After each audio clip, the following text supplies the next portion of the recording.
नमो नमः।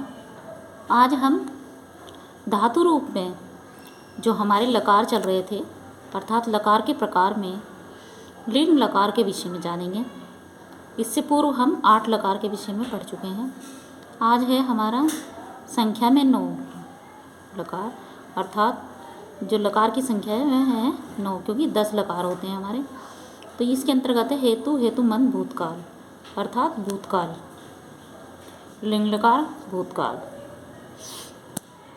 यह काल उस क्रिया को दर्शाता है जो भूतकाल में हो सकती थी। मतलब जैसे भूतकाल अब से पहले और सुबह हो रही थी तो वह भी भूतकाल ही था, या कल जो बीत गया उसको भी भूतकाल कहते हैं। लेकिन किसी शर्त या कारण में नहीं हो पाई, लेकिन वह क्रिया हुई नहीं। कल होनी थी, जो समय बीत गया उसमें वह क्रिया होनी थी लेकिन हुई नहीं। ठीक है। तो इस काल में एक क्रिया का होना दूसरी क्रिया पर निर्भर करता है। इस काल में क्या है हेतु हेतुमंद भूतकाल में कि एक क्रिया का होना दूसरी क्रिया पर निर्भर करता है जो भूतकाल में पूरी नहीं हो सकी। मतलब कि कोई भी अगर क्रिया हो रही है तो वो दूसरी क्रिया पर निर्भर होगी। जैसे उदाहरण हम देखेंगे, यथा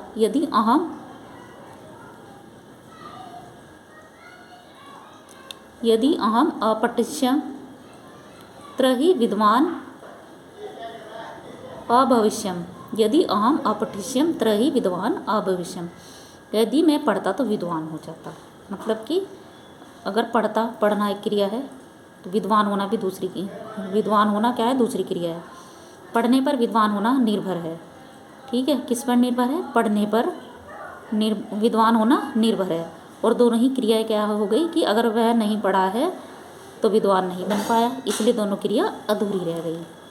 तो अब इसके हम वाक्य देखेंगे। प्रथम पुरुष में एक वचनम, उसने पढ़ा होता। कैसे कहते हैं ना कि हम किसी को पश्चाताप होता है कि तुमने कार्य कर लिया होता, काश तो आज तुम्हें सफलता मिल गई होती, या तुम्हें समय का सदुपयोग कर लिया होता तो तुम्हें सफलता मिल गई होती। लेकिन अगर समय का सदुपयोग नहीं हुआ, समय का सदुपयोग क्या है, एक क्रिया है, और नहीं किया है तो सफलता भी नहीं मिली है। तो दोनों क्या है, क्रियाएं एक दूसरे पर निर्भर है। तो एक वचनम उसने पढ़ा होता, स अपठिष्यत। तो एक वचनम के लिए वाक्य बन रहा है। द्विवचनम, उन दोनों ने पढ़ा होता। तौ अपठिष्यताम, कि उन दोनों ने पढ़ा होता। तो इसमें हम कई बार काश भी लगा देते हैं। बहुवचनम, उन सब ने पढ़ा होता। ते अपठिष्यन, हम कहते हैं ना, उदाहरण दे देते हैं कि तुमने काम कर लिया होता तो आज तुम्हें सफलता मिल गई होती। इस तरीके से हम उदाहरण भी देते हैं, बताते हैं। मध्यम पुरुष अर्थात तुम। एक वचनम, तुमने पढ़ा होता। त्वम अपठिष्यत। ठीक, वहाँ प्रथम पुरुष में क्या, उसने, किसी के बारे में हम बता रहे हैं। और मध्यम पुरुष की तुमसे हम बात कर रहे हैं तो तुम्हें बोल रहे हैं कि तुमने पढ़ा होता। त्वम अपठिष्यम। द्विवचनम, तुम दोनों ने पढ़ा होता है कि हम दो को बोल रहे हैं तो युवाम अपठिष्यतम। बहुवचनम, तुम सबने पढ़ा होता।